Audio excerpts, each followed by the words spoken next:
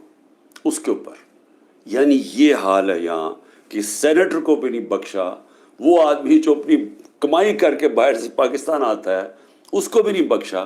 یہ بھی نہیں دیکھا کہ بیوی اس کی بیوی تھی, اس کے پوتے تھے, ان کو بھی نہیں دیکھا. سب کے سامنے مارنا شروع کر دیا اور پھر جا کے ننگا کر کے ٹارچر کیا. یہ صرف ایک طاقتور دہشت پھیلا رہا ہے. اور وہی طاقتور جب وہاں جاتا ہے کہ یورپ کے اندر, تو وہاں جب اس کو کچھ کہتا تو چپ کر کے ایسے کر کے معصوموں کی طرح بیٹھ جاتا ہے. یہاں کیونکہ طاقت کی حکمرانی ہے تو یہ جو مرضی چاہے کر سکتے ہیں. تو اس کا اعظم سواتی کے علاوہ جو لوگوں سے کیا جا رہا ہے, میں کتنی مثالیں دیتا ہوں لوگوں کے گھروں میں گھس کے جو کرتے ہیں. لیکن جو عورتوں سے کرتے ہیں, یہ میں ابھی تک مجھے اس کی میرا ذہن مانتا نہیں ہے کہ ہمارے معاشرے میں عورتوں سے کیسے کوئی کر سکتے ہیں. اور یعنی میرے اوپر آپ اچھا کیسز ذرا سنیں. اب کیسز کیا ہے عمران خان کے اوپر؟ میں بتا بیٹھا ہوں کہ جی کیسز یہ ہیں 9 میں, سب کو پتا ہے کہ 9 میں پکڑ کے مجھے انہوں نے جیل میں بند کر دیا. میں تو 3-4 دن مجھے پتہ ہی نہیں کیا ہو رہا تھا, کیونکہ مجھے نظر بند تھا. مجھے تو کوئی ٹی وی نہ خبریں نہ موبائل فون.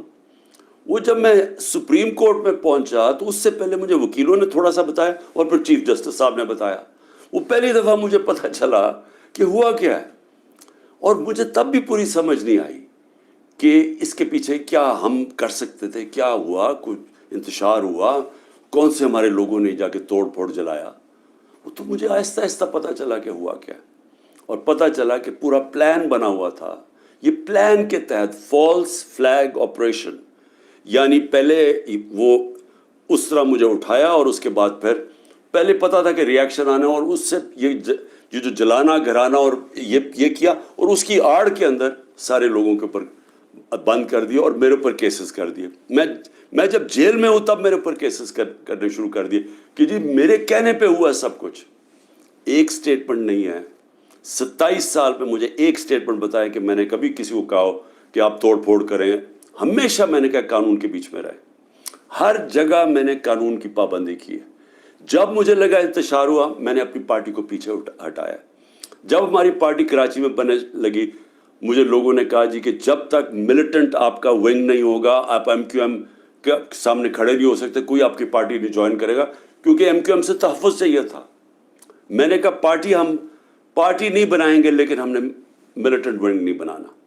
ہمیشہ یہ 27 سال سے میری ہمیشہ یہ فلسفی تھی کہ ہم نے پرامن اور آئین کے بیچ میں رہنا ہے. میری آج اب تک کرکٹ کے اندر دیکھ لیں, جب میں کیپٹن تھا ساری دنیا ریسپیکٹ کرتی تھی کہ عمران خان وہ ہے جو نیوٹرل امپائر لے کے آیا.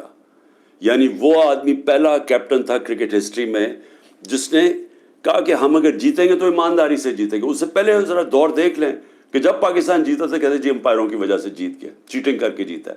میرا دور دیکھ لیں, آج تک کبھی جب ہمارے اپنے بھی امپائر تھے کبھی کسی نے نہیں کہا کہ ہندوستان کو ہرایا انہوں نے کہا ہم فیئر اینڈ اسکوائر. آسٹریلیا کو ہرایا انہوں نے کہا کہ ہمیں صاف اور شفاف طریقے سے ہم ہارے ہیں, یعنی چیٹنگ نہیں ہوئی. تو میں یہ جو کہہ رہا ہوں کہ کیسز میرے اوپر آپ ذرا سن لیں کیا کیسز ہیں کہ جی میرے دہشت گردی, ایک کوئی مظاہرہ ہوتا ہے الیکشن کمیشن کے باہر, میں گھر میں بیٹھا ہوں میرے اوپر دہشت گردی کا پرچہ ہو گیا. اسی طرح میں جب جیل میں ہوں اور مجھے کیا پتا تھا کیا ہو رہا ہے, وہ میرے اوپر دہشت گردی کے پرچے ہو گئے. میری یہ جو کیس ہے میرے اوپر القادر کا, یہ کیس کیا ہے؟ کیس یہ ہے کہ کیبنٹ ایک فیصلہ کرتی ہے اور وہ یہ کہتے ہیں کہ جی مجھے ذاتی فائدہ ہوا. ذاتی فائدہ کیا ہوا؟ القادر یونیورسٹی. القادر یونیورسٹی تو 7 مہینے پہلے شروع ہو گیا تھا کام اس پہ, وہ تو مکمل بھی پہلے ہو گئی تھی. تو مجھے کیسے اس کیبنٹ کے فیصلے سے فائدہ ہوا ہے, اور القادر یونیورسٹی سے مجھے کیسے فائدہ ہوا ذاتی طور پہ؟ یعنی شوکت خانم 9 ارب روپیہ اکٹھا کرتا ہے ہر سال, مجھے ذاتی طور پہ کیا فائدہ ہے؟ وہ تو ٹرسٹ ہے. اور اسی طرح کبھی کسی نے یہ نہیں پوچھا کہ جو انگلینڈ کے اندر جو NCA کی ڈیل تھی ملک ریاض کی، جو 190 ملین پاؤنڈ آیا تھا یہاں ملک ریاض کا، کسی نے نہیں پوچھا کہ اس کے اندر سے 18 ارب تو اس نے دیا تھا حسن نواز کو اس کا گھر خریدنے کے لیے. 18 ارب روپے کا گھر خریدا ہے ون ہائیڈ پارک لندن کے اندر.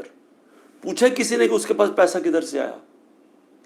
کبھی کسی نے پوچھا ہے کہ یہ جو ان کے 4 مہنگے مے فیئر میں اپارٹمنٹ ہیں جس کا انکشاف پینما کے، جو دنیا میں انکشاف ہوا تھا، انٹرنیشنل انکشاف پینما کا، کبھی پوچھا ہے آج تک ان کے پاس پیسہ کدھر سے آیا؟ کبھی کہتے جی قطری خط دے دیا کہ جی وہ قطری کے شہزادے کے باپ نے اور ان کے میاں نواز شریف کے باپ نے کوئی فیصلہ کیا تو دونوں مار گئے، تو پتہ ہی نہیں کہ پیسہ کدھر سے آیا. پھر کبھی وہ کلیبری فونٹ آ گئی کہ ایک فراڈ کانٹریکٹ دکھا دیا، وہ اس فونٹ کے اندر لکھا ہوا جو اس وقت ایجاد ہی نہیں ہوئی تھی، وہ اس سے اگلے سال آئی تھی. وہ جھوٹ پکڑا گیا مریم نواز کا، وہ کوئی اس کے اوپر کیس نہیں ہے. کبھی کسی نے یہ نہیں پوچھا کہ وہ جو چودھری شوگر مل کا 80 کروڑ روپیہ دکھایا تھا کہ جی کسی دبئی کے بزنس مین نے بھیجا ہے، وہ دبئی کے بزنس مین نے نیب کے اندر لکھ کے دیا کہ میں نے پیسہ نہیں بھجوایا. تو یہ سارا منی لانڈرنگ کوئی انہوں پوچھتا نہیں ہے. میرے اوپر ڈالا ہوا ہے توشہ خانہ کا. توشہ خانہ میں ذرا پہلے یہ تو پوچھیں کہ آصف زرداری نے 3 گاڑیاں لی توشہ خانہ سے، نواز شریف نے ایک، مریم نواز نے ایک، جو کہ توشہ خانہ میں نے ڈکلیئر کی. گاڑی لینا غیر قانونی چیز ہے، گاڑی نہیں نکال سکتے آپ. کوئی پوچھ نہیں رہا ان کو. آصف زرداری کے اوپر وہ جو فیک اکاؤنٹ کیسز تھے، اربوں روپے کا پیسہ جو شروع کیا تھا طریقہ نواز شریف نے حدیبہ پیپر مل میں کہ یہاں سے چوری کر کے پیسہ ہنڈی والی سے باہر بھیجو، ادھر سے ریمیٹنسز دکھا کے پاکستان لے آؤ، وہی پیسہ بلیک کا پیسہ وائٹ کر لو. خود ہی قانون بنایا کہ جو باہر سے ریمیٹنس ہے کوئی سوال نہیں پوچھ سکتا. وہ حدیبہ پیپر مل کے جو کیس تھا اس کے اوپر BBC کی ڈاکیومنٹری بنی. اسحاق ڈار نے 164 کا بیان لکھوایا کہ کیسے وہ پیسے ان کے منی لانڈرنگ کر کے بھیجتا تھا. وہ قاضی فیملی جو لندن میں بیٹھی ہوئی تھی اس کا پورا بیان ہے. تو وہی طریقہ سارا ابھی تک، وہ شہباز شریف کا جو ہمارے دور میں پکڑا گیا، ایک ہی تو ہمارے دور میں ہوا تھا شہباز شریف کا جو کیس، وہی شہباز شریف کے کیسز کہ یہاں سے 8 ارب روپیہ اس کے جو منگوایا وہ فیک اکاؤنٹ سے سارے، کوئی پاپڑ والا، چینی والا، زرداری کا بھی وہی تھا. تو کوئی ان کو پوچھنے والا نہیں ہے کہ یہ اوپر بیٹھے ہوئے ہیں، یہ کیسز ہیں. اور عمران خان کے اوپر کیس کیا ہے کہ جی اس نے وہ القادر یونیورسٹی جو ٹرسٹ چل رہا ہے جس میں سارا پیسہ وہیں کا وہیں ہے، عمران خان کو کیا فائدہ ہے؟ یہ کیس بنایا. ابھی میری بہن کے اوپر کیس بنایا، یہ میں پھر سے بتا چکا ہوں. کہتے جی 6 ارب روپے کی زمین خریدی جب عمران خان پرائم منسٹر تھا. وہ چیک سے زمین خرید وہ پیسے دیے ہیں. وہ 6 کروڑ کی زمین تھی، 45 لاکھ روپیہ اس کے اوپر ٹیکس دیا ہوا ہے. وہ سارے چیکس ہیں. اور کب خریدی؟ جب عمران خان پرائم منسٹر نہیں تھا، جب حمزہ شریف چیف منسٹر تھا، اور جب یہ شہباز شریف پرائم منسٹر تھا. یہ تب زمین سارا چیکس کے اوپر ہے. اس طرح کے کیسز بنائے ہوئے ہیں. اب کیسز نئے بنتے جا رہے ہیں کہ جی جس نے بھی کوئی کچھ کیا وہ کہتا ہے جی کہ عمران خان کا بھی نام ڈال دو، تو ہر روز کو نیا کیس آ جاتا ہے. میں صرف آپ کو یہ اس لیے چیزیں بتا رہا ہوں کہ یہ المیہ پاکستان کا. کیوں وہ بیچارے جو کشتی میں جن لوگوں سے پوچھیں رشتہ داروں سے، جو گریس میں یہ کشتی میں ہمارے کوئی 300 پاکستانی بیچارے ڈوبے ہیں، ان سب نے کیا کہا کہ ہمیں کوئی امید ہی نہیں نظر آ رہی. پاکستان میں ہمارے کوئی چانس ہی نہیں اپنے آپ کو اوپر لے جانے کا. یعنی وہ لوگ اس ملک سے امید چھوڑ کے بیچارے یہ نکل رہے ہیں، پیسے دیتے ہیں، قرضے اکٹھے کر کے نکلتے ہیں یہاں سے. یہ وہ لوگ ہیں کیونکہ یہاں جو طاقتور ہے وہ جو مرضی کر لے، اس کو یہاں کا پاکستان کا انصاف کا نظام نہیں پکڑتا. اور یہ ہمارے سامنے اب بیٹھے ہیں سارے دن دناتے ہوئے. 30 سال سے جو ایک دوسرے کو چور کہہ رہے تھے آج سارے اوپر بیٹھے ہوئے ہیں. کوئی ان کے اوپر کیسز نہیں ہے، ختم ہو رہے ہیں ان کے کیسز. کیس کس کے اوپر کر رہے ہیں؟ ان لوگوں کے اوپر جن کی پوری کوشش تھی کہ اس ملک میں قانون کی بالادستی لے کے آئیں. یہ جو لوگوں کے اوپر ظلم کیا جا رہا ہے، جو جیلوں میں بھرے ہوئے ہیں، جو ہمارے کارکن ہیں اس گرمی کے اندر چھوٹے چھوٹے کمروں میں، کھانا باہر سے لے جانے نہیں دیتے، ان کو اس طرح کر رہے ہیں جیسے کہ کوئی دشمن ملک کے لوگ ہیں، اپنے لوگ ہی نہیں ہیں، بلکہ دشمن ملک کے لوگوں سے یہ بھی نہیں کرنا چاہیے۔ تو یہ سارا کچھ ثابت یہ کرتا ہے پاکستان میں کہ جب تک ہم اس ملک کے اندر اپنا انصاف کا نظام نہیں ٹھیک کرتے، جب تک طاقتور اسی طرح ظلم کرتا رہے گا کمزور پہ، اسی طرح ہمارے غریب لوگ یہاں سے ملک سے کوشش کریں گے یہ کشتیوں میں باہر جانا، کیونکہ یہاں روزگار ملنا نہیں ہے۔ جب تک ہم انصاف کا نظام نہیں ٹھیک کرتے، یہاں سرمایہ کاری نہیں ہونے لگی، سرمایہ کاری نہیں ہوگی، نوکریاں نہیں ملیں گی، اور نوکریاں جب نہیں ملیں گی تو یہی حالات ہوں گے، غربت بڑھتی جائے گی، بے روزگاری بڑھتی جائے گی جو بڑھ رہی ہے پاکستان میں، اور جو طاقتور ہے وہ اپنا پیسہ باہر رکھے گا۔ یہ ساروں کا، یہ جو میں نے نام آپ کو بتائے ان بڑے بڑے خاندانوں کے، سب کا پیسہ باہر پڑا ہے۔ ان کو کوئی فرق نہیں پڑا کہ روپیہ گرتا ہے، مہنگائی ہوتی ہے، ان کو فرق ہی نہیں پڑتا، ڈالرز میں پیسے پڑے ہوئے ہیں ملک سے باہر۔ تو میں آج اپنے پاکستانیوں کو جو آپ کو پیغام دینا چاہتا ہوں وہ یہ کہ دیکھیں، یہ جو اس وقت ہم جدھر کھڑے ہیں اصل میں ہے ہمارے مستقبل کی جنگ، یہ ہماری حقیقی آزادی کی جنگ ہے۔ میں پھر سے آپ کو بتا دوں کہ حقیقی آزادی انصاف سے آتی ہے، رول آف لاء سے آتی ہے۔ جب تک ملک پہ انصاف نہیں ہوتا، رول آف لاء نہیں ہوتا، اور اس کا بھی مطلب بتا دوں کہ طاقتور اور کمزور کے لیے ایک قانون جب تک نہیں آتا۔ برطانیہ کے اندر پرائم منسٹر کو اس لیے نکالا گیا، بورس جانسن کو، کہ جو قانون سب کے لیے بنائے ہوئے تھے اس کے اوپر وہ فالو نہیں کر رہا تھا، اور وہ صرف اس نے ایک گیٹ ٹوگیدر کی تھی، چوری نہیں کی تھی، صرف گیٹ ٹوگیدر کی تھی کہ سوشل ڈسٹینسنگ کی کرونا کے دور میں، اور اس نے اس کے اوپر عمل نہیں کیا، اس کے اوپر پرائم منسٹر نکلا ہے۔ ہمارا یہاں دیکھ لیں کہ اوپر ابھی ایک ٹیپ، جو آڈیو ٹیپ آئی ہے، اس میں کیا شہباز شریف کہہ رہا ہے کہ مریم کے داماد کے لیے اس کی ہاؤسنگ سوسائٹی ہے، تو گریڈ اسٹیشن لازمی ہوتا ہے، جو ہاؤسنگ سوسائٹی بنائے وہی گریڈ اسٹیشن بناتا ہے، اور وہ کہہ رہا ہے کہ مریم کہہ رہی ہے کہ وہ سرکاری طور پہ بنے، یعنی 70 کروڑ روپے کا عوام کو نقصان پہنچا رہی ہے ٹیکس کے پیسے پہ، تاکہ داماد کا 70 کروڑ روپیہ بچ جائے۔ یہ اس کے کانورسیشن میں کہہ رہا ہے، اور وہ اس کا پرنسپل سیکرٹری کہہ رہے ہیں فکر نہ کریں جی، یہ ہم کر دیں گے۔ یعنی ملک کو 70 کروڑ روپے کا نقصان پہنچائیں گے، اور ان کو یہ جو اوپر خاص کلاس بیٹھی ہے اس کو فائدہ پہنچائیں گے۔ تو اس لیے یہ جو ہماری تحریک ہے، یہ پاکستانیوں، یہ آپ کے مستقبل کی تحریک ہے، یہ حقیقی آزادی کی تحریک ہے۔ اس میں آپ نے نہ گھبرانا ہے، نہ دل چھوڑنا ہے۔ سب سے زیادہ پریشر تو میرے اوپر ہے، کیسز کے اوپر کیسز، جان کو خطرہ علیحدہ، لیکن میں تو کھڑا ہوں، اور آپ سب کو بھی کھڑا ہونا چاہیے گا۔ آپ سب کو یہ سمجھنا چاہیے کہ یہ اگر ہم اس وقت اپنی جد و جہد سے پیچھے ہٹے تو یہ ہمارے بچے ہمیں کبھی معاف نہیں کریں گے، اس ملک کا مستقبل ختم ہو جائے گا۔ اس لیے یہ اب ہے جہاد، یہ پولیٹکس نہیں ہے۔ میں سارے پاکستانیوں کو کہہ رہا ہوں کہ یہ جو اوپر قبضہ گروپ بیٹھا ہوا ہے اور یہ ظلم کر کے لوگوں کو ڈرا کے ہمیں غلام بنا رہا ہے، یہ اس جہاد کے اندر آپ نے کسی صورت پیچھے نہیں ہٹنا۔ میں پھر سے آپ کو کہتا ہوں، پیچھے ہٹ گئے، ملک کا مستقبل کیا؟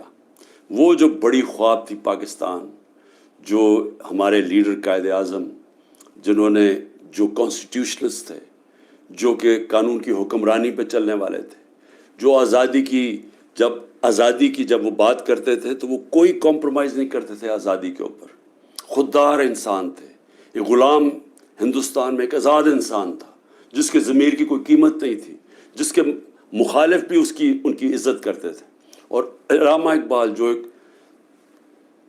کئی صدیوں میں ایسا ذہن مسلمان دنیا میں نہیں آیا جو علامہ اقبال کا تھا، جو انہوں نے تصور دیا تھا کہ ہم نے مدینہ کی ریاست کے اصولوں پہ ایک عظیم قوم کھڑی کرنی ہے، اور پھر بتایا کہ کیوں ایک زمانے میں ہم نے دنیا کی امامت کی، اور شکوہ اور جواب شکوہ میں بتایا کہ کیوں ہمارا اب زوال ہے۔